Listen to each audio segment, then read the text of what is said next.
As I read your holy word, help me see, Lord, help me learn. Holy Spirit, from its pages lead the way. Come and melt my stubborn will, make my heart and soul be still. As I read your word, may I heed it and obey. 요한복음 3장입니다. 요한복음 3장 22절부터 36절 말씀 가운데 25절과 26절을 읽고요. 제가 따로 시편 119편도 한번 읽겠습니다. 그때에 요한의 제자들 중에 몇 사람과 유대인들 사이에 정결하게 하는 일에 대하여 논쟁이 벌어지매 그들이 요한에게 나와 그에게 이르되 랍비여, 선생님과 함께 요르단 건너편에 계시던 분, 곧 선생님이 증언하신 분, 바로 그분께서 침례를 주매 보소서, 모든 사람이 그분께로 가나이다 하니. 자, 제가 시편 119편 59, 60절을 읽겠습니다. 내가 나의 길들을 생각하고 주의 증언들을 향해 내 발을 돌려 싸우며 신속히 움직여 주의 명령들을 지키려고 지체하지 아니하였나이다. 아멘.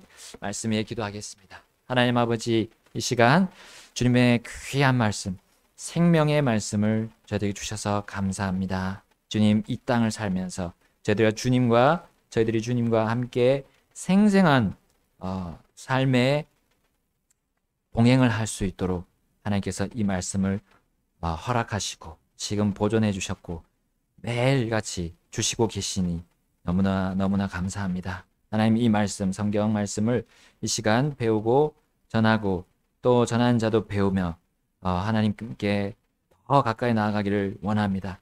하나님을 더 잘 알기를 원합니다. 주님께서 인도해 주옵소서. 예수님 이름으로 기도드립니다. 아멘. 앉으시겠습니다.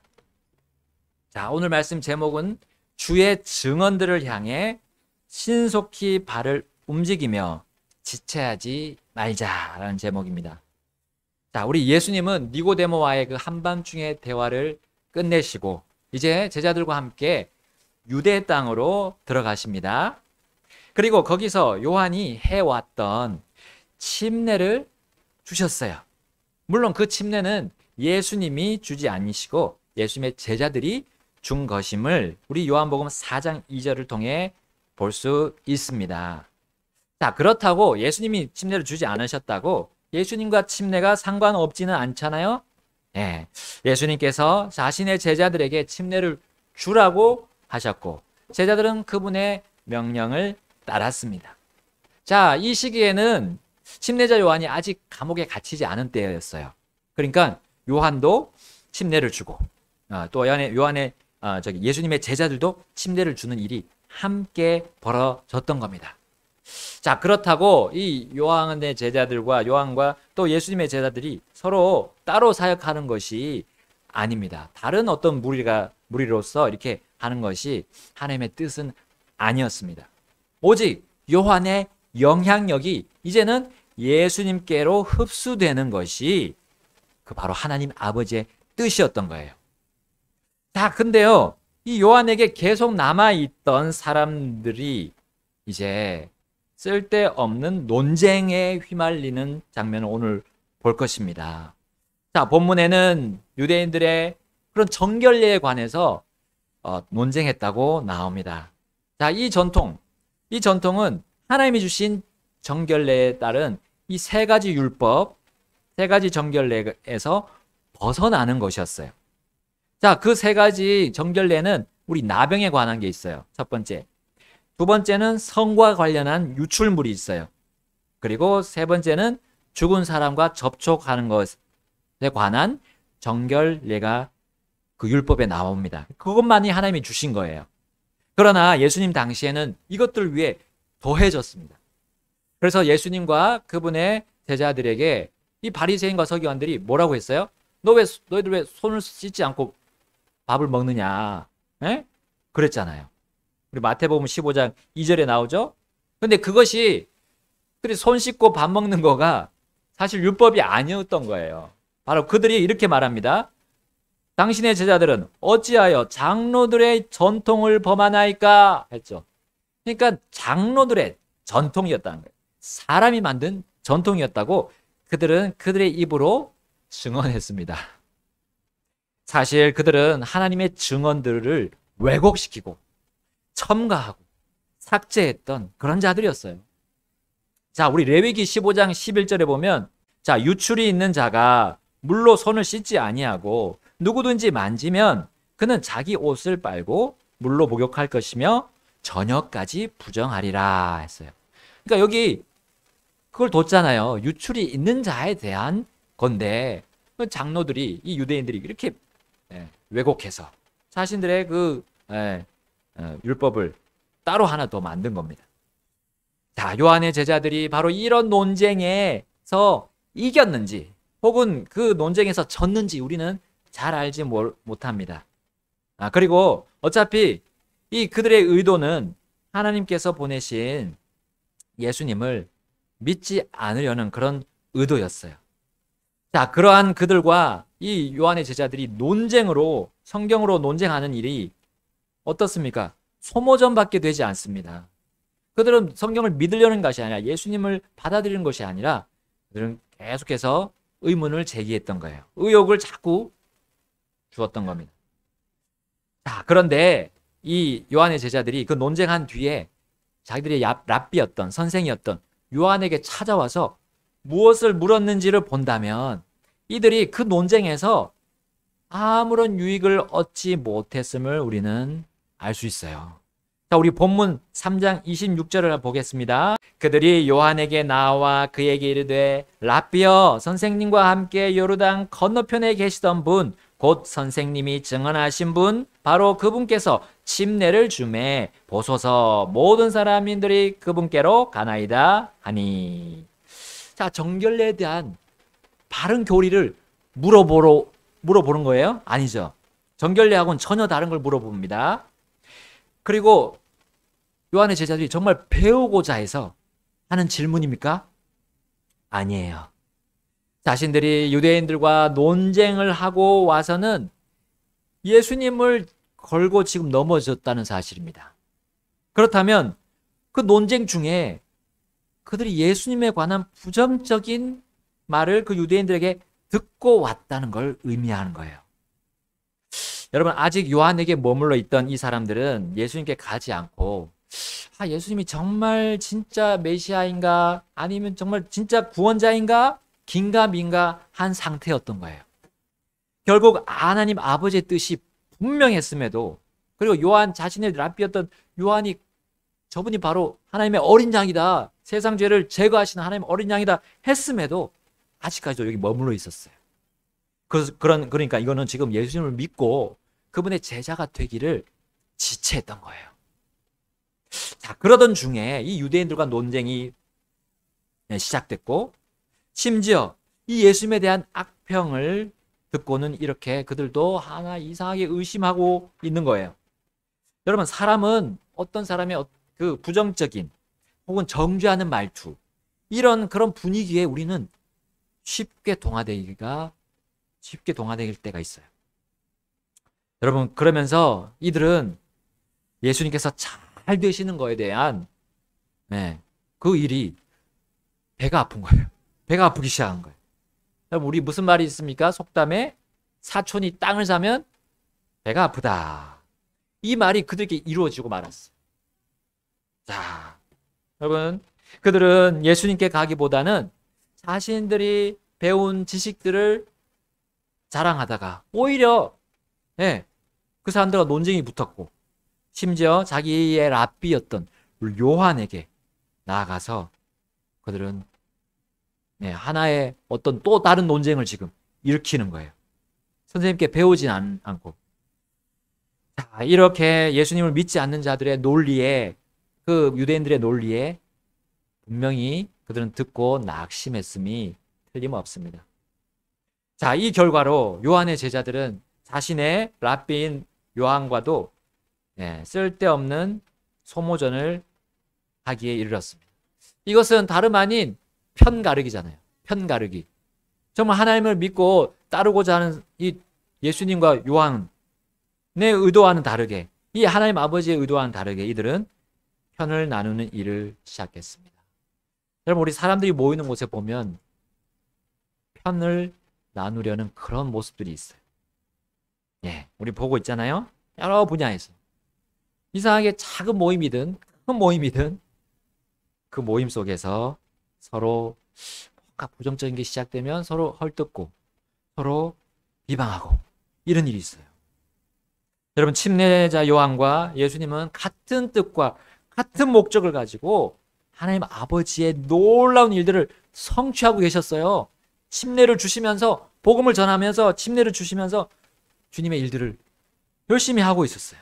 그러나 이 요한의 제자들은 아니었던 겁니다. 자신들의 생각과 지식과 지혜로 심지어 자신들이 따르고 있다는 선생님 요한에게도 도전했던 거예요. 여러분, 우리가 들은 하나님의 말씀, 하나님의 명령, 또 하나님의 증언들을 우리가 잘 알고도 바로 순종하기를 지체하거나 늦추면 안 된다는 거예요. 왜냐하면 이렇게 쓸데없는 소모전을 하기 쉽기 때문이에요. 쓸데없는 논쟁을 하거나 또 판단을 하거나 정죄하는 일이 벌어진다는 것입니다. 심지어 믿음에서 떨어져 나갈 수도 있습니다. 우리 시편 119편 그 기자처럼 합시다. 시편 119편 59절 60절에 아까 제가 읽었는데 우리 함께 읽어보겠습니다. 왜 그 시편 기자가 이렇게 말을 했는지, 이미 그도 생활 속에서 이런 일들을 당할 뻔했고 또 당했을 수도 있습니다. 그러나 다시 돌이키는, 또 정신을 차리는 그런 이 말씀을 그가 우리에게도 전달해 주고 있습니다. 자, 다 같이 읽어보겠습니다. 시작. 내가 나의 길들을 생각하고, 자, 59절과 60절입니다. 59절, 60절. 찾으셨죠? 시작. 내가 나의 길들을 생각하고 주의 증언들을 향해 내 발을 돌려 싸우며 신속히 움직여 주의 명령들을 지키려고 지체하지 아니하였나이다. 아멘. 이렇게 해야지만이 우리가 그 유혹에 빠져들지 않아요. 자꾸 예수님을 믿지 않으려는 사람들에게 그 유혹에, 그 공격에 우리는 방어할 수 있습니다. 침례자 요한은 그들의 잘못된 모습을 알고 이렇게 우리 본문에서 응답하는 장면을 볼 수 있습니다. 3장 27절 제가 읽겠습니다. 28절 요한이 응답하여 이르되 하늘에서 주지 아니하시면 사람이 아무것도 받을 수 없느니라. 너희 자신이 나에 대해 증언하되 곧 내가 이르기를 나는 그리스도가 아니요 그분 앞에 보내어진 자라 한 것을 증언하느니라. 아멘. 요한은 잘못된 의도로 질문한 이 학생들에게도 참 성숙한 선생이었습니다. 바로 전에 그들에게 가르쳐줬던 증언들, 예수님에 대한 증언들을 그들이 다시 기억나도록 했던 거예요. 자, 침례를 받은 사람마다 족족 예수님께 가는 것을 그럼 보게 된 그 요한의 제자들. 그러나 요한은 그렇게 가게 되는 것이, 그렇게 가게 되는 이유가, 연유가 바로 그 자체가 하늘에 계신 아버지의 뜻임을 그들에게 상기시켜 주었던 겁니다. 그러면서 한 가지 예를 들었습니다. 29절 말씀 우리 함께 읽겠습니다. 29절 시작. 신부를 얻는 자는 신랑이나 서서 그의 말을 듣는 신랑의 친구가 신랑의 음성으로 인하여 크게 기뻐하나니 그런즉 나의 이 기쁨이 성취되었노라. 침례자 요한은요, 그 자신의 그 당시, 예수님과 함께 있던 당시를 결혼식에 비유했어요. 혼인잔치에 비유했습니다. 그러면 신랑은 누굽니까?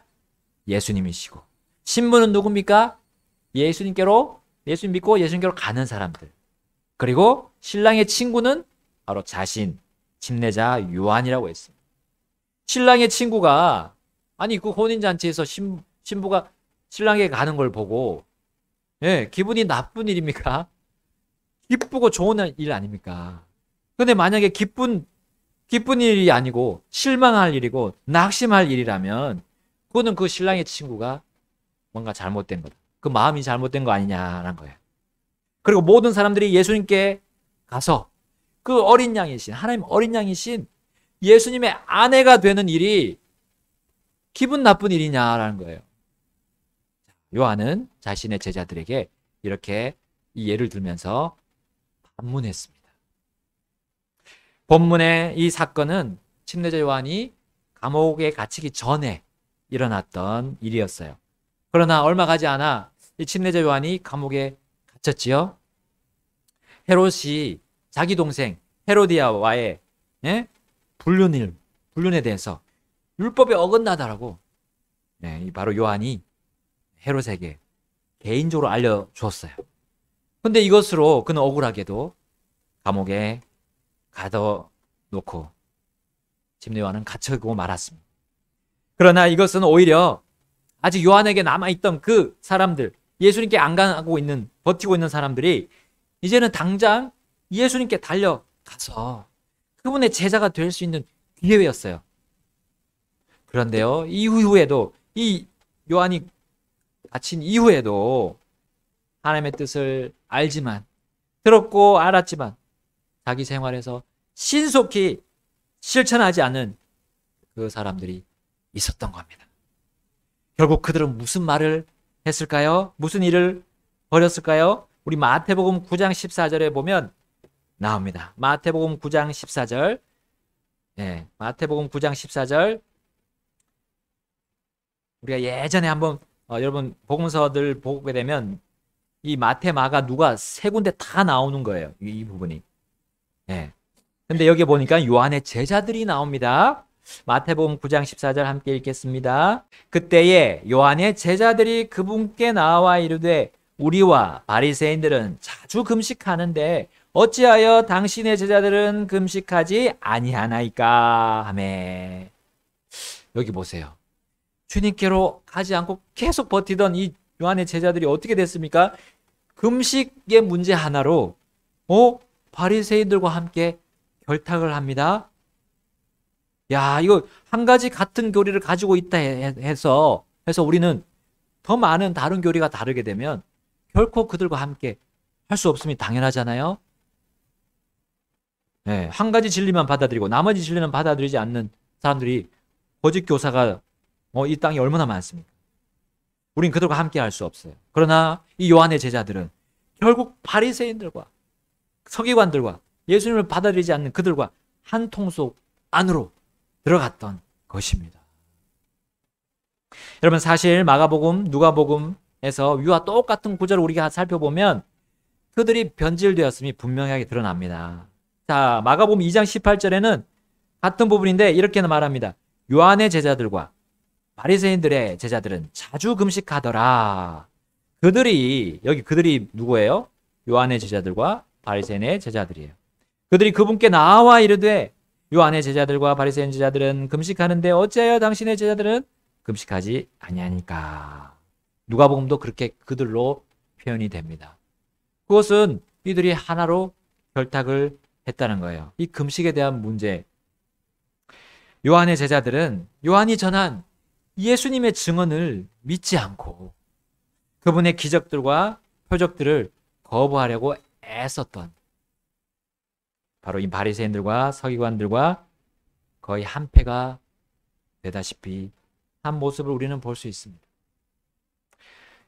예수님은 그들이 계속 하나님의 증언과 뜻을 피해서 불순종하는 길로 가려는 그 악한 의도를 잘 아셨어요. 그러나 그분은 요한이 아직 감옥에 살아 있었기 때문에 그들에게 끝까지 긍휼로 대하시면서 응답하십니다. 바로 전에 요한이 자기 제자들에게 부드럽게 대답했던 것처럼 주님도 결혼식장의 예를 드셨어요. 혼인잔치 안에서 있을 예를 드셨어요.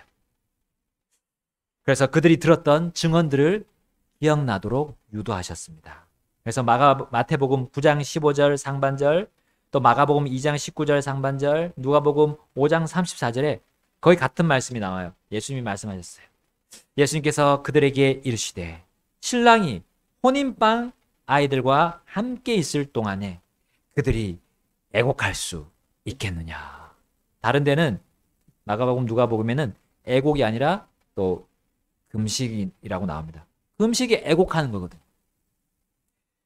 이 말은 무슨 말입니까? 그냥 혼인잔치에서 애곡할 수 없고 그리고 그렇게 하지 말아야 하는 것이 우리 당연한 거 아니냐는 거예요.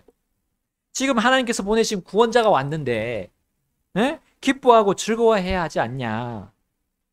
너희 선생 요한과 같이 나에게 오면 너희도 너희 선생과 같이 기뻐하고 즐거워할 게 아니냐 라고 예수님이 그들에게 도전하며 격려하셨습니다. 이제 본문으로 돌아가서요.